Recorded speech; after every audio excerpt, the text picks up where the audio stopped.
আমাদের দেশ নেত্রী বেগম খালেদা জিয়ার ছবি, এই যে দেখেন তারেক রহমানের ছবি। আমাদের দলের মার্কা, যে মার্কা আমরা ধারণ করে রাজনীতি করতে এসেছি, সেই মার্কা আমাদের অফিস ভাঙচুর করেছে। আর যারা এই ভাঙচুর করেছে তারা জীবনও জিয়া পরিবারের অনুসারী হবে না, নিশ্চয়ই তারা ছাত্রলীগ, আওয়ামী লীগের দোসর। তারা বলছে তারা ছাত্রনেতা, তারা ছাত্রনেতা ছিল না, ছিল সাবেক, 10 বছর আগে ক্যাম্পাস থেকে বেরিয়ে গেছে, কিন্তু তারা বলতে আছে তারা ছাত্রনেতা। কিন্তু ডায়াগোলার প্রেসিডেন্ট সেক্রেটারি বলছে যে তাদের দায়ভার সে নিবে না, আর বলছে তারা ছাত্র নেতা না, অরিজিনালভাবেই তারা ছাত্র নেতা না, তারা বহিরাগত। তারা ওই যে বিভিন্ন এলাকার কিছু ব্যবসায়ী একজন ব্যবসায়ী আছে চাঁদনি চকের, কামরুল, তার সেল্টারে তারা চলে। আর যারা এই ভাঙচুর করছে তারা এই ঢাকা 10-এর ভোটারও না। আমার নেতা শহীদ রাষ্ট্রপতি জিয়া রহমানের, দেশনেত্রী বেগম খালেদা জিয়ার, তারেক রহমানের, আমার ঢাকা 10-এর অভিভাবক শেখ রবি ভাইয়ের ছবি ছিল, সেটাও ফালাইছে। আমাদের ধানের শীষে মার্কা ছিল অফিসে, সেটাও তারা ফালাইছে। অফিসে ভাঙচুর করছে, তারা সিসি ক্যামেরা নিয়ে গেছে, এসি ভাঙছে, তারপরে আপনার টিভি ভেঙে ফেলাইছে। এরা টোটাল ক্যামেরা ট্যামেরা সব খুলে তারা নিয়ে গেছে। এরা লোক ছিল প্রায় 100 জনের কম না।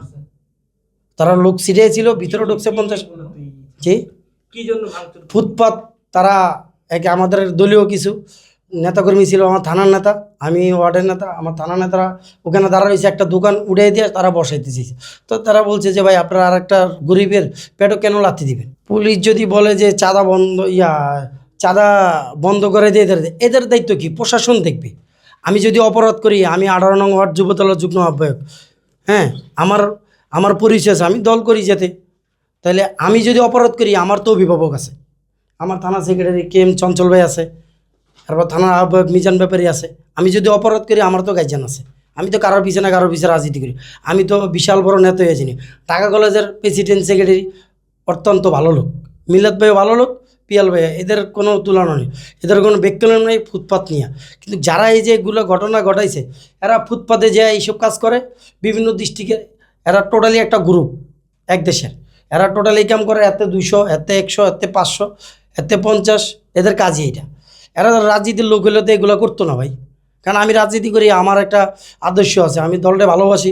17-18 বছর ফেব্রুয়ারি জীবন পার করছি। এখন যদি আমাকে আমার দলের কেউ এটা খারাপ গেলেন বলে, আমি তো এটা মেনে নেব না ভাই।